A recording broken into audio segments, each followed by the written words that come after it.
아저씨, 제가 걷게 만들어 드릴 수 있어요. 산골 마을 행사장에 휠체어 하나가 멈춰 섰어요. 도윤그룹 회장 한도진. 47, 재산은 수천억. 하지만 5년째 두 발로 서지 못하는 남자였죠. 5년 전 이 근처 폐광에서 추락사고를 당했어요. 기적적으로 살아났지만 다리는 영영 감각을 잃었죠. 회사는 커졌어요. 돈은 늘었어요. 하지만 밤마다 같은 꿈을 꿨어요. 떨어지는 순간 누군가의 손이 자신을 붙잡는 감각. 버텨요 하고 외치는 목소리. 그 손의 주인이 누구였는지 5년이 지나도 알 수 없었어요. 회장님, 행사 시작 전에 잠시 쉬시겠어요? 요원의 말에 도지는 고개를 저었어요. 괜찮아. 바람 좀 쐬고 싶어서. 그때였어요. 아저씨, 작은 목소리가 들렸어요. 고개를 돌리니 10살쯤 된 남자아이가 서 있었어요. 때 묻은 운동화, 너무 커서 소매를 접어입은 점퍼. 하지만 눈만은 또렷하고 깊었죠. 아저씨를 걷게 만들어 드릴 수 있어요. 도지는 헛웃음이 났어요. 얘야. 그런 말 아무한테나 하면 안 돼. 5년 동안 수십 명의 의사를 만났어요.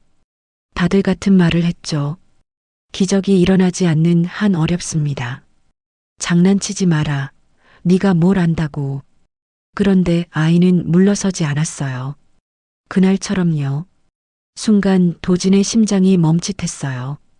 그날, 그 두 글자가 가슴 깊은 곳을 후벼 팠어요. 아이의 눈을 다시 보니 어디선가 본 것 같은 익숙함이 스쳐 지나갔어요.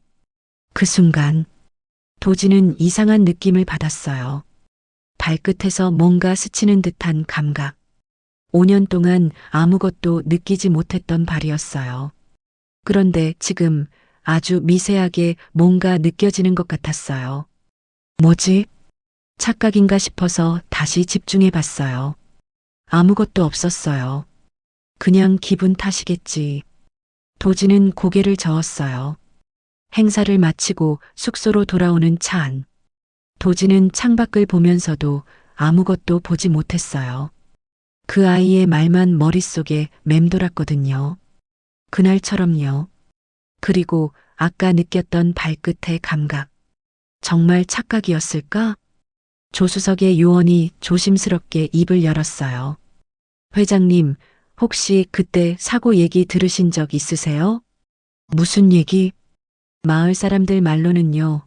그때 회장님이 떨어지셨을 때 아래에서 누군가가 끝까지 붙잡고 있었대요. 도진의 손이 팔걸이 위에서 굳었어요. 줄을 허리에 감고 버티면서 회장님을 받쳐줬다고 해요. 그래서 충격이 줄었다고. 그 사람이 누군데? 박정호라는 분이래요. 이 마을 광부였고요. 그 사람은 지금 요원의 표정이 어두워졌어요. 사고 직후에 사라졌대요. 아무 말도 없이요. 그래서 마을에서는 도망갔다고 해요. 회장님 살린 대가로 돈 뜯으려다가 안 되니까 도망갔다고. 뭐라고? 도지는 귀를 의심했어요. 그게 무슨 말이야? 사고 직후에 병원비 얘기가 나왔대요. 그때 누군가 저 광부가 돈 뜯으려고 할 거다라고 했나 봐요. 그 말이 퍼지면서 말도 안 돼. 사람 살리고 왜 돈을 뜯어? 저도 모르겠어요. 근데 마을에서는 그렇게 알고 있대요. 도지는 이해가 안 됐어요. 목숨 걸고 사람을 살린 사람이 돈 뜯으려고 했다고? 그리고요, 오늘 회장님한테 말 걸었던 그 아이 있잖아요. 하준이라는 애요. 그 아이가 박정호 씨 아들이래요. 순간 차 안의 공기가 얼어붙었어요. 그 아이, 은인의 아들이었구나. 그날 밤 도지는 한숨도 자지 못했어요. 침대에 기대 앉아 천장을 바라보며 5년 전 그날을 떠올렸어요. 당시 그는 아직 회장이 아니었어요. 아버지가 갑자기 쓰러지신 뒤 급하게 경영을 맡았고 회사 상황은 엉망이었죠. 그날은 폐광 현장을 점검하러 갔어요. 낡은 갱도를 걷다가 발밑 구조물이 무너졌어요. 떨어지는 순간 누군가의 손이 자신을 붙잡았어요. 잡아요. 버텨요. 거친 손. 흙냄새. 광부의 손이었죠. 그 손 덕분에 살았어요. 근데 그 사람이 누군지 5년 동안 몰랐어요. 그 사람이 박정우라는 사람이었구나. 그리고 그 사람은 돈 뜯으려던 놈이라는 누명을 쓰고 살았어요. 도지는 가슴이 답답해졌어요. 나는 5년 동안 뭘 했나? 회사 키우고, 돈 벌고, 유명해지고, 매년 경제지 인터뷰하고, 포럼에서 연설하고. 근데 나를 살린 사람은 어디서 뭘 하고 있었을까? 그 사람 가족은 어떻게 살고 있었을까? 한 번도 생각해 본 적 없었어요. 내가 조금만 더 찾아봤으면. 후회가 밀려왔어요. 돈으로 뭐든 할 수 있다고 생각했어요. 최고의 병원, 최고의 의사, 최고의 재활시설. 다 돈으로 해결했어요. 근데 나를 살린 사람한테는 고맙다는 말 한마디 못했어요. 그 사람이 누군지도 몰랐으니까. 돈으로 살 수 없는 게 있구나. 처음 알았어요. 그때 문 앞에서 노크 소리가 났어요. 문이 열리고 하준이 들어왔어요.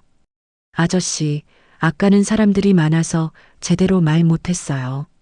무슨 말? 하준은 두 손을 꼭 모으고 말했어요. 제 아빠가요, 5년 전에 아저씨를 살린 사람이에요. 알고 있어. 아까 들었어. 근데요. 하준의 눈에 눈물이 고이기 시작했어요. 마을 사람들은 아빠가 돈 뜯으려고 했다고 해요. 아저씨 살린 척하고 돈 받으려고 했다고요. 학교에서도요. 애들이 그래요. 너네 아빠 사기꾼이래라고. 돈 뜯다가 도망간 거래라고. 하준의 목소리가 떨렸어요. 할머니는요, 작년에 돌아가셨어요. 마지막까지 그 소문 때문에 고개를 못 드셨어요. 내가 아들을 잘못 키웠다고 우셨어요. 도진의 가슴이 쿵 하고 내려앉았어요. 근데 아빠는요, 그런 사람 아니에요. 하준은 울먹이면서도 또박또박 말했어요. 아빠는요, 돈 같은 거 몰라요. 평생 광부로 일하면서 남 도와주기만 했어요.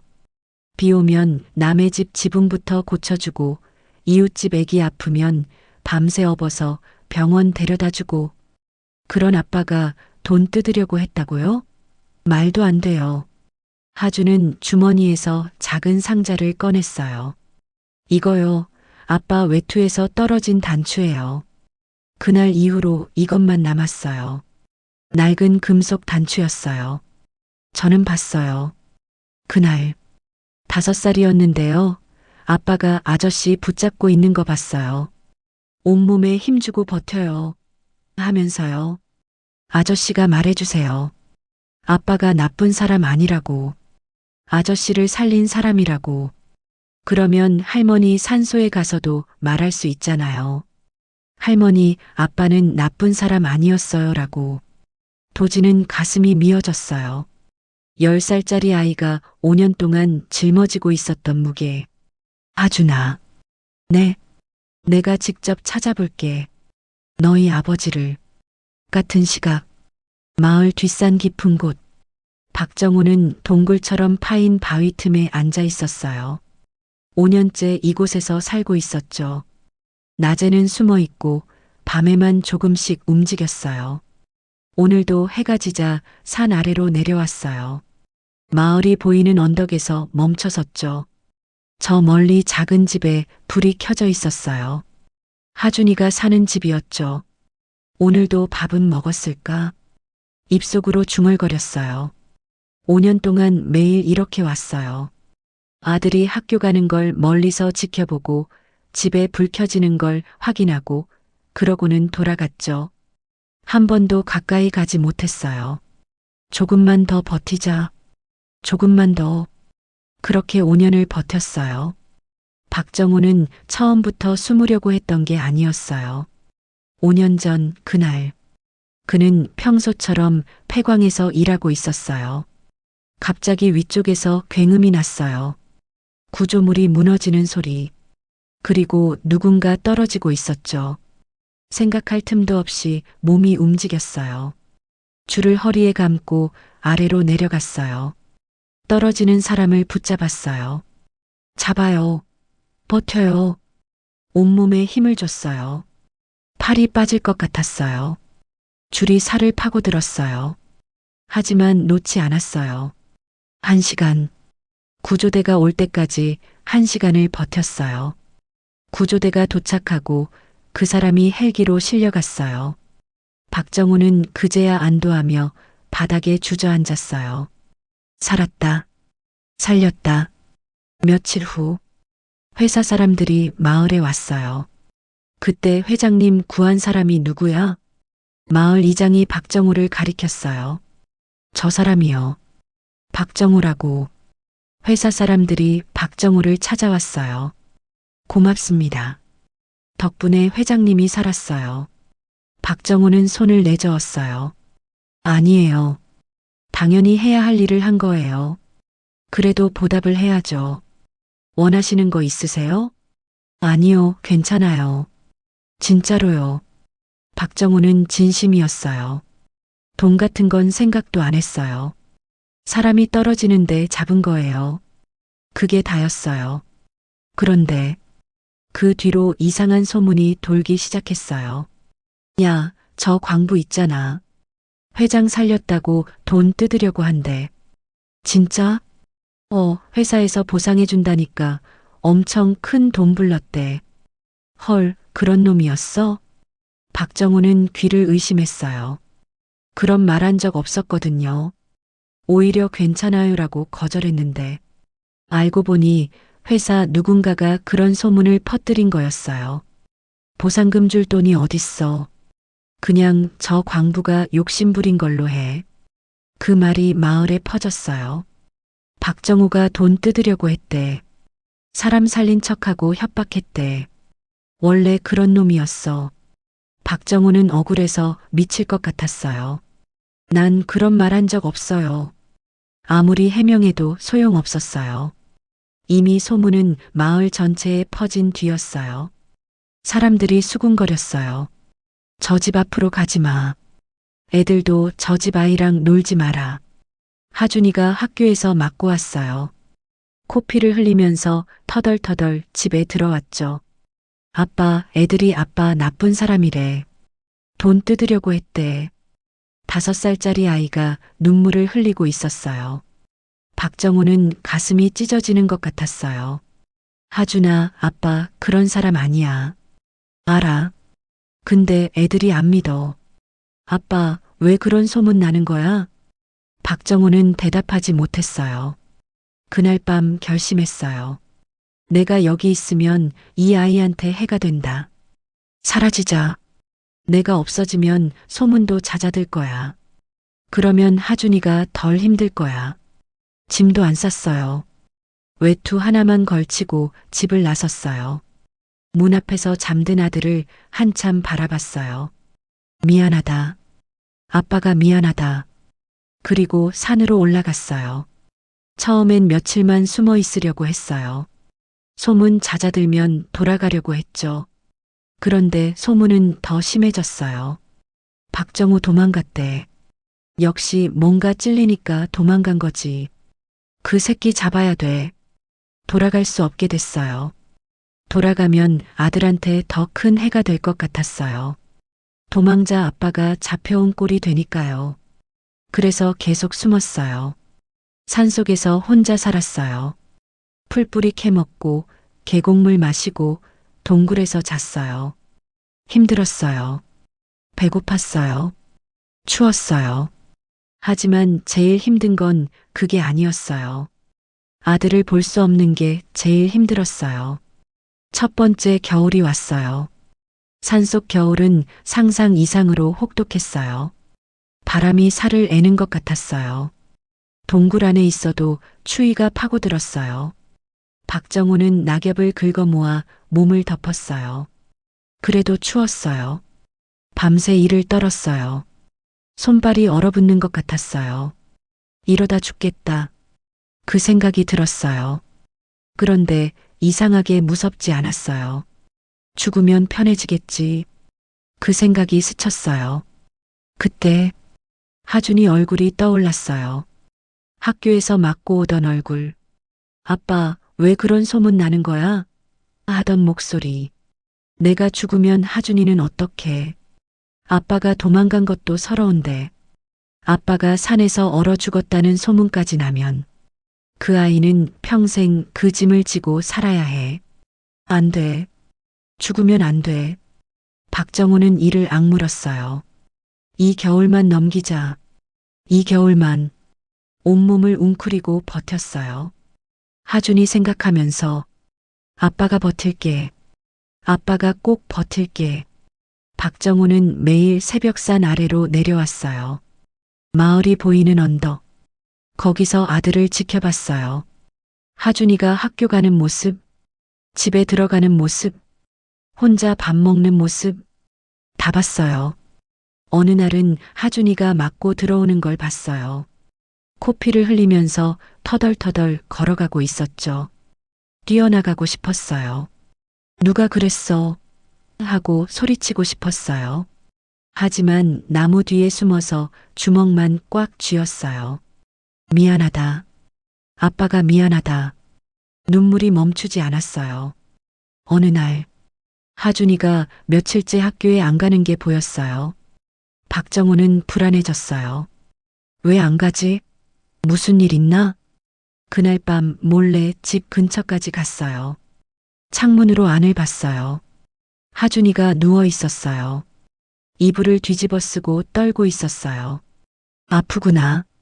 가슴이 철렁 내려앉았어요. 들어가고 싶었어요. 약이라도 사다 주고 싶었어요. 이마라도 짚어보고 싶었어요. 하지만 들어갈 수 없었어요. 내가 들어가면 더 큰 소문이 나. 창문 밖에서 한참을 서 있었어요. 하준이가 혼자서 끙끙 앓는 걸 보면서 아무것도 해줄 수 없는 자신이 너무 원망스러웠어요. 제발, 제발 낫기만 해라. 그날 밤새 창문 밖에 서 있었어요. 아들이 괜찮아지는 걸 확인할 때까지. 추석이 됐어요. 마을에는 명절 분위기가 가득했어요. 집집마다 불이 밝혀지고 웃음소리가 들리고 맛있는 음식 냄새가 퍼지고 박정우는 산에서 혼자 달을 봤어요. 저 아래 마을에서는 가족들이 모여 있겠지. 송편 빚고 차례 지내고 웃으면서 이야기하고 하준이는 뭐하고 있을까? 멀리서 자기 집을 봤어요. 불이 켜져 있었어요. 창문으로 희미하게 보였어요. 하준이가 혼자 앉아 있었어요. 밥상 앞에. 그런데 이상했어요. 밥상에 밥그릇이 2개였어요. 하나는 하준이 앞에, 하나는 빈자리에. 나를 위해 차린 건가? 박정우는 그 자리에서 무너졌어요. 아들이 아빠 자리에 밥을 차려놓고 혼자 명절을 보내고 있었어요. 눈물이 쏟아졌어요. 하준아, 미안하다. 아빠가 미안하다. 달빛 아래서 한참을 울었어요. 하준이도 힘들었어요. 아빠가 사라진 뒤 혼자 살아야 했어요. 5살이었지만 밥을 해 먹었어요. 처음엔 아무것도 몰랐어요. 쌀을 씻는 것도, 불 조절하는 것도, 반찬 만드는 것도 다 처음이었어요. 밥이 탔어요. 국이 넘쳤어요. 손을 댈 뻔도 했어요. 그래도 해야 했어요. 배가 고프니까. 할머니가 가끔 와서 도와줬지만 할머니도 힘드셨어요. 허리가 안 좋으셔서 자주는 못 오셨어요. 그래서 대부분은 혼자 해결했어요. 학교는 더 힘들었어요. 매일 놀림받았어요. 야, 너네 아빠 사기꾼이래. 돈 뜯다가 도망갔대. 너도 나중에 사기꾼 될 거야? 처음엔 울었어요. 아빠 그런 사람 아니야. 소리쳤어요. 하지만 아무도 안 믿었어요. 증거 있어? 없으면 닥쳐. 사기꾼 아들. 맞기도 많이 맞았어요. 코피 터지고 무릎 가지고 눈 밑에 멍들고 그래도 학교에 갔어요. 가야 한다고 생각했어요. 아빠가 돌아왔을 때 학교 열심히 다녔다고 말하고 싶었어요. 아빠, 나 학교 빠진 적 없어. 그 말 하려고 버텼어요. 급식 시간이 제일 싫었어요. 다른 애들은 3, 4, 5 모여서 먹었어요. 하준이는 혼자 먹었어요. 구석자리에서 아무도 옆에 안 앉았어요. 제 옆에 앉지 마. 재수 없어. 그런 말이 들렸어요. 들리지 않는 척 했어요. 밥만 먹었어요. 근데 밥이 목에 안 넘어갔어요. 억지로 삼켰어요. 아빠 오면 괜찮아질 거야. 아빠 오면 그 생각만 했어요. 체육 시간에 팀을 나눴어요. 선생님이 말했어요. 반장, 부반장이 한 명씩 뽑아라. 아이들이 하나씩 불려갔어요. 하준이는 마지막까지 안 불렸어요. 마지막에 남았어요. 걔는 반장이 머뭇거렸어요. 너네 팀으로 데리고 가렴. 선생님이 어쩔 수 없다는 듯 말했어요. 하준이는 고개 숙이고 팀에 합류했어요. 괜찮아. 익숙해. 마음속으로 중얼거렸어요. 근데 괜찮지 않았어요. 익숙해지지도 않았어요. 매번 아팠어요. 하준이 생일날 박정우는 밤에 몰래 마을로 내려왔어요. 손에는 작은 봉투가 들려 있었죠. 산에서 주운 예쁜 돌멩이 몇 개. 선물이랄 것도 없었어요. 그냥 아들 생각하면서 모은 것들이었죠. 하준이가 좋아할까? 사실 자신도 없었어요. 돌멩이가 무슨 선물이야. 근데 그게 전부였어요. 줄 수 있는 게 그것밖에 없었어요. 집 앞에 봉투를 놓고 돌아서려는데 문이 열렸어요. 하준이가 나왔어요. 아빠, 심장이 멈추는 것 같았어요. 하준이가 뛰어나왔어요. 아빠, 아빠야? 박정우는 도망쳤어요. 뒤에서 하준이가 소리쳤어요. 아빠, 어디가? 아빠. 그 소리가 산을 울렸어요. 박정우는 뛰면서 울었어요. 미안하다.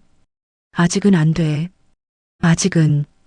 그 뒤로 하준이가 산에 오르기 시작했어요. 매일 학교 끝나면 산으로 왔어요.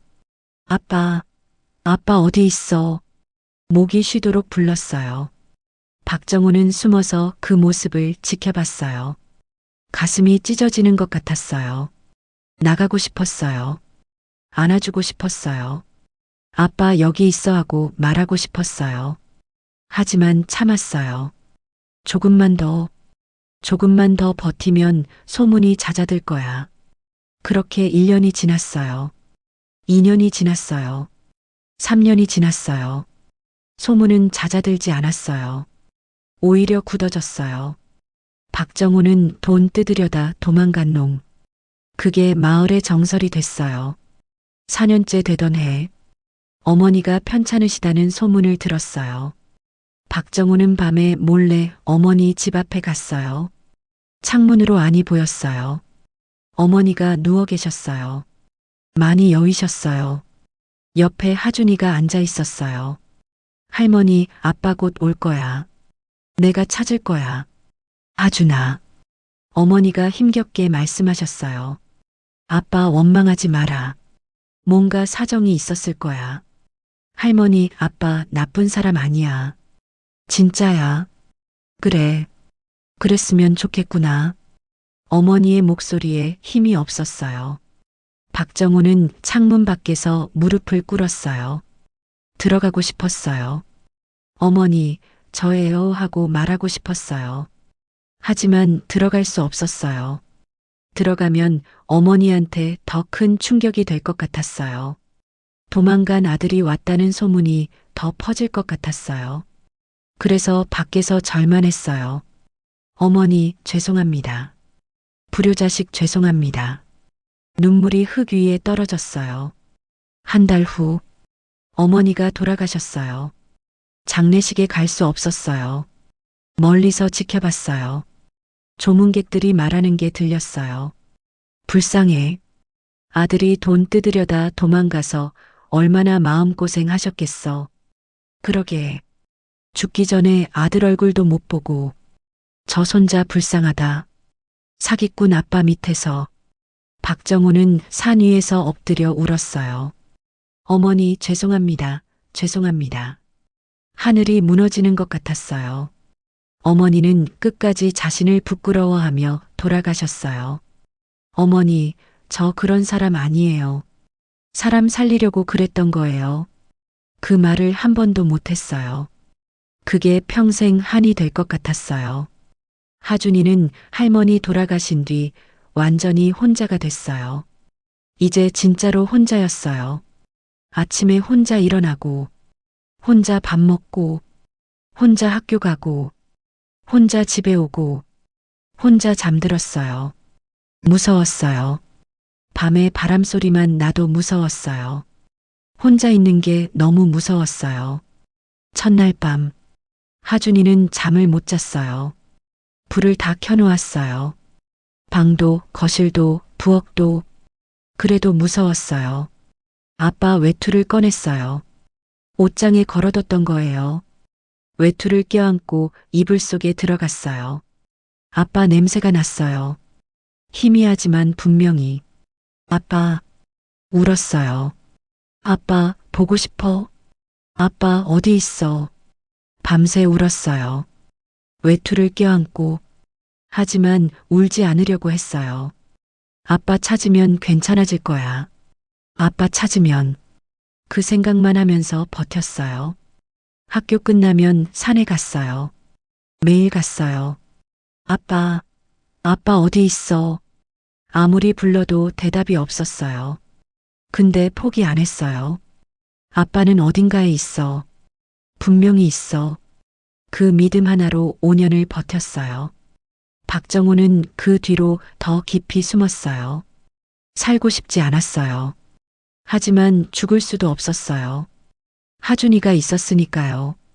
저 아이가 크면 내 누명 벗을 수 있는 날이 오면 그 희망 하나로 버텼어요. 산속에서 표식을 남기기 시작했어요.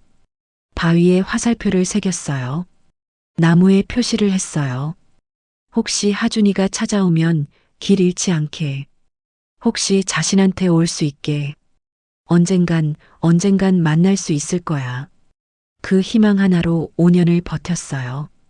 다음 날 아침, 숙소 앞에 하준이가 서 있었어요. 아저씨, 정말 아빠 찾아주실 거예요? 도진은 고개를 끄덕였어요. 그래, 같이 가자. 세 사람 도진, 하준, 요원은 산길을 올라가기 시작했어요. 하준이 앞장서서 길을 안내했어요. 이쪽으로 가면 아빠가 일하던 폐광이 나와요. 여기 자주 왔어? 네. 아빠 찾으러요. 혼자서? 네. 도진은 가슴이 아팠어요. 무섭지 않았어? 무서웠어요. 근데 아빠가 더 무서웠을 것 같아서요. 혼자 숨어 있으면 얼마나 무섭겠어요. 하준이 벽을 가리켰어요. 여기 봐요.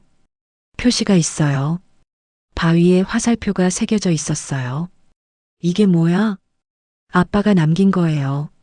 어릴 때 산에서 길 잃지 말라고 이런 표시했거든요. 도진은 그 표식을 보며 가슴이 먹먹해졌어요. 5년 동안 숨어 살면서도 아들이 찾아올 수 있게 표시를 남겨뒀구나. 그 순간 도진은 또다시 이상한 느낌을 받았어요. 발끝에서 뭔가 찌릿한 감각. 어제보다 더 분명했어요. 또야? 이번엔 착각이 아닌 것 같았어요. 분명히 뭔가 느껴졌어요. 왜 갑자기? 도진은 고개를 갸웃거렸지만 지금은 그게 중요한 게 아니었어요. 더 안쪽으로 가보자. 표식을 따라 더 깊이 들어갔어요. 좁은 동굴 같은 곳이 나왔어요. 한쪽에 낡은 외투가 걸려 있었어요. 하준이 멈춰 섰어요. 아빠 옷이에요. 하준은 주머니에서 단추를 꺼내 외투에 대보았어요. 딱 맞았어요. 아빠 여기 있었구나. 하준이 울기 시작했어요. 그때 동굴 안쪽에서 발소리가 들렸어요. 어둠 속에서 누군가 나타났어요. 수척한 남자, 창백한 얼굴. 하지만 눈빛만은 또렷했죠. 하준아. 쉰 목소리였어요. 하준은 그 자리에 얼어붙었어요. 5년 동안 꿈에서만 보던 얼굴. 아빠. 박정호는 한 발 다가서려다가 멈췄어요. 떨리는 손을 들었다가 다시 내렸어요. 자격이 없다는 듯. 하준아 많이 컸구나. 하준은 움직이지 못했어요. 5년. 5년 동안 기다렸어요. 5년 동안 찾아다녔어요. 그런데 막상 눈앞에 아빠가 있으니까 발이 안 떨어졌어요. 박정호도 움직이지 못했어요. 아들을 안고 싶었어요. 근데 자격이 있나 싶었어요. 5년 동안 옆에 없었는데, 5년 동안 혼자 두었는데, 그때 하준이 먼저 움직였어요. 천천히. 한 발, 또 한 발. 그리고 뛰어갔어요. 아버지 품에 뛰어들었어요. 아빠. 두 사람은 그 자리에서 한참을 울었어요. 아빠 어디 있었어? 왜 안 왔어? 미안하다, 아빠가 미안하다. 보고 싶었어. 아빠 보고 싶었어. 나도 보고 싶었다. 박정호는 아들을 끌어안은 채 눈물을 흘렸어요. 매일 봤어. 네가 학교 가는 거, 집에 들어가는 거, 산에 올라오는 거, 다 봤어. 알고 있었어? 응. 멀리서 봤어. 가까이 가고 싶었는데 못 갔어. 왜? 아빠가 가면 너한테 더 해가 될 것 같아서. 사기꾼 아빠가 잡혀왔다 그러면 네가 더 힘들어질 것 같아서. 하준은 아버지 품에서 더 세게 울었어요. 나 괜찮아. 아빠만 있으면 괜찮아. 미안하다. 아빠가 미안하다. 도진은 그 장면을 바라보며 자신도 모르게 눈물을 흘렸어요. 그 순간 도진의 발끝에서 또다시 감각이 왔어요. 이번엔 찌릿함이 아니었어요. 따뜻함이었어요. 마치 피가 도는 것 같은 느낌. 이게 뭐지? 5년 동안 죽어있던 발이 반응하고 있었어요. 한참 후 박정우가 도진을 바라봤어요. 회장님, 당신이 그때 나를 살린 사람이군요. 박정우는 고개를 끄덕였어요. 왜 사라지셨습니까? 소문이 이상하게 퍼졌어요. 제가 회장님 살린 대가로 돈 뜯으려고 했다고 들었어요. 저는 그런 말 한 적 없어요. 오히려 괜찮다고 했는데. 박정우는 쓴웃음을 지었어요. 근데 누가 그런 소문을 퍼뜨렸나 봐요. 회사에서 보상금 안 주려고. 아무리 해명해도 소용없었어요. 이미 마을 전체에 퍼진 뒤였거든요. 도진은 가슴이 답답해졌어요. 그래서 사라진 겁니까? 제가 있으면 하준이한테 해가 될 것 같았어요. 사기꾼 아빠 밑에서 사는 것보다 차라리 아빠가 없는 게 나을 것 같았어요.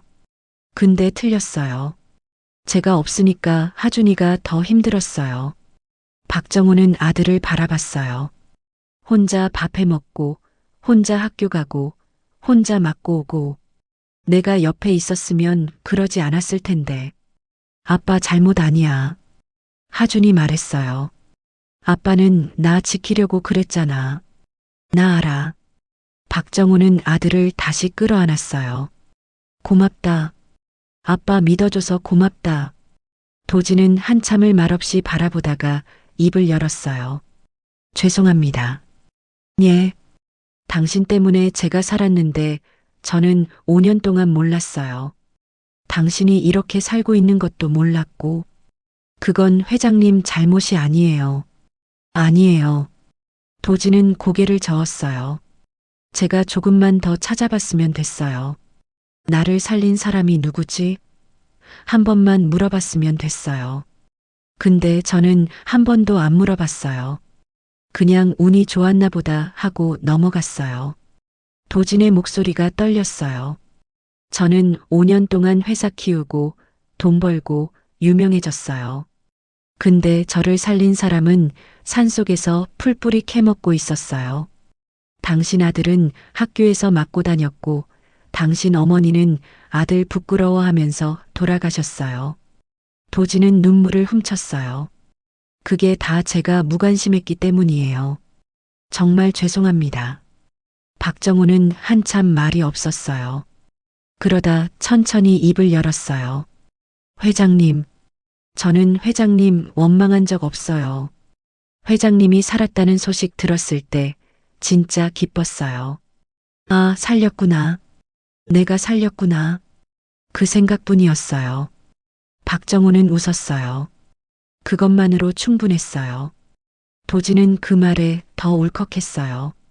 이 사람은 아무것도 바라지 않았어요. 그냥 사람을 살리고 싶었던 것 뿐이었어요. 이제 제가 갚을게요. 도진이 말했어요.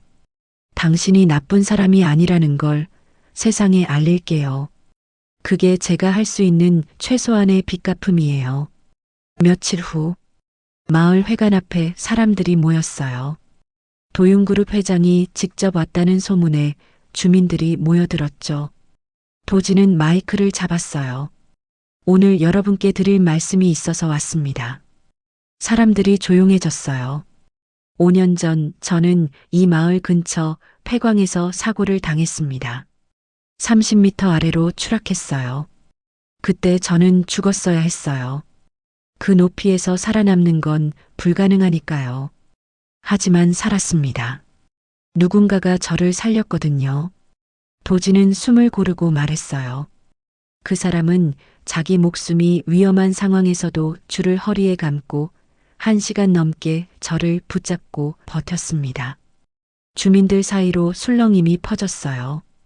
그 사람 이름은 박정호 씨입니다. 순간 마을이 웅성거렸어요. 박정호? 돈 뜯으려던 그 사람? 사기꾼 아니었어? 도지는 손을 들어 조용히 시켰어요. 여러분, 저도 그 소문 들었습니다. 박정호 씨가 저를 살린 대가로 돈을 뜯으려고 했다는 소문이요. 그건 완전히 거짓입니다. 도진의 목소리가 단단해졌어요. 박정호 씨는 단 한 번도 돈을 요구한 적 없습니다. 오히려 괜찮다고 거절했습니다. 웅성거림이 더 커졌어요. 그럼 왜 그런 소문이? 누가 그런 말을? 그 소문을 퍼뜨린 건 당시 저희 회사 사람이었습니다. 도지는 또렷하게 말했어요. 보상금 주기 싫어서 박정호 씨를 나쁜 사람으로 만든 겁니다. 저도 이번에 조사해서 알았습니다.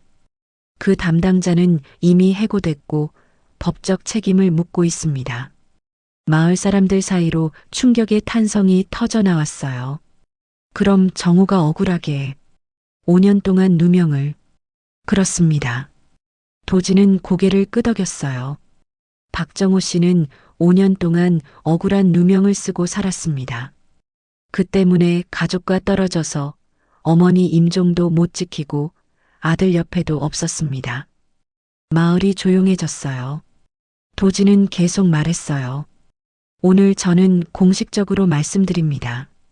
박정호 씨는 사기꾼이 아닙니다. 제 생명의 은인입니다. 그때 마을 회관 뒤쪽에서 박정호가 천천히 앞으로 나왔어요. 하준이 그의 손을 잡고 옆에 서 있었죠. 5년 만에 마을 사람들 앞에 서는 거였어요. 박정호는 고개를 숙인 채 서 있었어요. 주민들 사이에서 수군거림이 일었어요. 진짜 정호야? 살아있었구나. 근데 진짜 억울했던 거야? 의심의 눈초리가 여전히 남아있었어요. 5년 동안 믿어왔던 게 한순간에 안 바뀌니까요. 그때 하준이가 앞으로 나왔어요. 저희 아빠 나쁜 사람 아니에요. 10살짜리 아이가 떨리는 목소리로 말했어요. 5년 동안 매일 산에서 절 지켜봤어요. 멀리서요. 가까이 오면 저한테 해가 될까 봐요. 생일날 몰래 선물 두고 갔어요. 예쁜 돌멩이요. 하주는 주머니에서 작은 돌멩이를 꺼내 보여줬어요. 할머니 돌아가실 때도요. 창문 밖에서 울었어요. 들어가고 싶었는데 못 들어갔대요. 하준의 눈에서 눈물이 흘렀어요. 우리 아빠는요, 저 지키려고 5년 동안 혼자 산에서 살았어요. 풀뿌리 캐먹으면서요. 겨울에 얼어 죽을 뻔하면서요. 그런 아빠가 나쁜 사람이에요? 돈 뜯으려고 한 사기꾼이에요? 마을 사람들이 고개를 숙이기 시작했어요. 아빠는요, 어릴 때부터 남 도와주기만 했대요. 할머니가 그랬어요. 네 아빠는 자기 밥 굶어도 남 먼저 챙기는 바보 같은 놈이다라고요. 그런 아빠가 돈 뜯으려고 했다고요? 말도 안 돼요. 저는 5년 동안 믿었어요. 아무도 안 믿어줬지만 저는 믿었어요. 하주는 아버지를 바라봤어요. 아빠, 이제 다 말했어. 이제 사람들이 알 거야. 박정호는 아들을 바라보며 눈물을 흘렸어요. 마을이 조용해졌어요. 아무도 말하지 않았어요. 그때 마을에서 가장 나이 많은 할머니가 앞으로 나왔어요. 정호야. 박정호가 고개를 들었어요. 할머니. 할머니는 지팡이를 짚고 천천히 다가왔어요. 그리고 박정호 앞에 서서 한참을 바라봤어요. 우리가 미안하다. 할머니의 눈에 눈물이 고였어요. 네 말 한 번 안 듣고 소문만 믿고 5년 동안 네 욕만 했다. 네 엄마가 살아계셨으면 얼마나 좋았을까. 내 아들이 그런 놈이 아니었다 알았으면 얼마나 좋았을까. 할머니의 목소리가 떨렸어요. 미안하다, 정호야. 우리가 잘못했다. 박정호의 얼굴이 일그러졌어요. 그제야 마을 사람들이 하나둘 앞으로 나왔어요. 정호야, 미안해. 뒷담화 많이 했어. 그래, 우리가 몰랐어. 정말 미안하다. 한 아저씨가 말했어요. 네 집 앞으로 가지 말라고 했던 거 진짜 미안해. 애들한테도 놀지 말라고 했고 하준이 맞고 다닐 때 말릴 생각도 안 했어. 그게 너무 부끄럽다. 사람들이 하나둘 박정호에게 다가와 손을 잡았어요. 고생했어. 이제 됐어. 집에 와. 박정호는 눈물을 흘리며 고개를 숙였어요. 감사합니다, 감사합니다. 하주는 아버지 팔을 꼭 잡고 있었어요. 눈물이 멈추지 않았어요. 도지는 그 장면을 바라보며 가슴이 뜨거워졌어요. 그리고 그 순간 도진의 무릎에서 감각이 왔어요. 분명한 감각이었어요. 무릎까지 발끝에서 시작된 감각이 점점 위로 올라오고 있었어요. 그날 저녁 박정우와 하주는 할머니 산소에 갔어요. 도진도 함께였어요. 산소 앞에서 박정우가 무릎을 꿇었어요. 어머니, 목소리가 떨렸어요. 아들이 왔어요. 죄송해요. 마지막도 못 지켜서 들어가고 싶었는데 못 들어갔어요. 박정우는 이마를 땅에 대고 절을 했어요.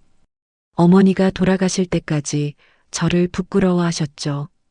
내가 아들을 잘못 키웠다고 우셨죠. 눈물이 흙 위에 떨어졌어요. 근데 이제 진실이 밝혀졌어요. 저 돈 뜯으려던 거 아니에요. 사람 살리려고 그랬던 거예요. 박정우는 고개를 들었어요. 이제 고개 들고 다녀도 되겠죠? 어머니 앞에서도 떳떳하게 있어도 되겠죠? 바람이 살랑 불어왔어요. 마치 대답하는 것처럼. 하준이 옆에 무릎을 꿇었어요. 할머니, 저 하준이에요. 아빠 찾았어요. 할머니 말씀처럼 포기 안 했어요. 하준도 눈물을 흘렸어요. 아빠는 나쁜 사람 아니었어요. 할머니도 이제 아시죠? 하늘에서 보셨죠? 할머니, 이제 아빠 걱정 안 해도 돼요. 제가 잘 챙길게요. 바람이 다시 살랑 불었어요. 도지는 조금 떨어진 곳에서 그 장면을 지켜봤어요. 눈물이 멈추지 않았어요. 그리고 그 순간 도지는 자신의 다리를 내려다봤어요. 무릎 아래로 따뜻한 기운이 퍼지고 있었어요. 이건 뭐지? 5년 동안 차갑기만 했던 다리가 따뜻해지고 있었어요. 식탁에 둘러앉았어요. 박정우가 된장찌개를 내왔어요. 맛은 보장 못해요. 아니에요. 맛있어요. 도진이 한 숟갈 떠먹고 말했어요. 진짜 맛있네요. 진짜요? 네. 하준이보다 나은데요? 아저씨, 그건 좀 심하다. 하준이 뾰로통하게 말했어요. 세 사람이 웃었어요. 식탁에 웃음소리가 가득했어요. 식사를 마친 뒤 세 사람은 마당에 나와 하늘을 바라봤어요. 별이 쏟아지는 밤이었어요. 하준이 말했어요. 아저씨, 응? 고마워요. 뭐가? 아빠 찾아줘서, 아빠 나쁜 사람 아니라고 말해줘서, 그리고 하준은 도진의 다리를 바라봤어요. 다시 걸을 수 있게 돼서요. 도진은 웃었어요. 그건 내가 고마워해야지. 내 아빠 덕분에 내가 걷게 된 거니까. 무슨 소리예요? 아저씨가 노력한 거잖아요. 아니야. 도진은 고개를 저었어요. 5년 동안 안 됐던 게 내 아빠 만나고 나서 됐어. 그건 우연이 아니야. 하준은 고개를 갸웃거렸어요. 박정우가 옆에서 말했어요. 회장님, 저도 감사합니다. 뭐가요? 저한테 다시 살 이유를 주셨어요. 박정우는 하늘을 올려다봤어요. 산에서 혼자 있을 때 가끔 포기하고 싶었어요. 이렇게 사는 게 무슨 의미가 있나 싶었어요. 근데 하준이가 산에 올라오는 걸 보면 버틸 수 있었어요. 조금만 더 하면서요. 박정우는 아들을 바라봤어요. 이제 그렇게 안 살아도 돼요. 아들 옆에서 당당하게 살 수 있어요. 마을에서도 고개 들고 다닐 수 있어요. 그게 다 회장님 덕분이에요. 도진은 고개를 저었어요. 아니에요. 저는 제가 해야 할 일을 한 것뿐이에요. 그래도요. 박정우가 웃었어요. 감사합니다. 진심으로요. 도진도 웃었어요. 세 사람은 한참 동안 별을 바라봤어요. 말없이, 하지만 따뜻하게. 5년 동안의 아픔이 조금씩 녹아내리고 있었어요. 도진은 생각했어요. 빚을 갚는다는 게 뭘까? 돈으로 갚는 게 아니었어요. 명예로 갚는 것도 아니었어요. 사람의 이름을 되찾아주는 것. 가족이 다시 함께할 수 있게 해주는 것. 당신은 나쁜 사람이 아니에요라고 말해주는 것. 그게 진짜 빚갚음이었어요. 그리고 그건 빚을 갚은 게 아니라 새로운 인연을 시작한 거였어요. 도진은 하늘을 올려다봤어요. 별이 유난히 밝았어요. 그리고 자신의 다리를 내려다봤어요. 5년 동안 죽어있던 다리. 이제는 서서히 살아나고 있는 다리. 고맙습니다. 마음속으로 중얼거렸어요. 박정호에게, 하준에게, 그리고 자신에게 다시 걸을 수 있는 희망을 준 모든 것들에게. 도진은 지팡이를 짚고 천천히 일어섰어요. 그리고 두 발로 서서 밤하늘을 바라봤어요. 5년 만에 처음으로 두 발로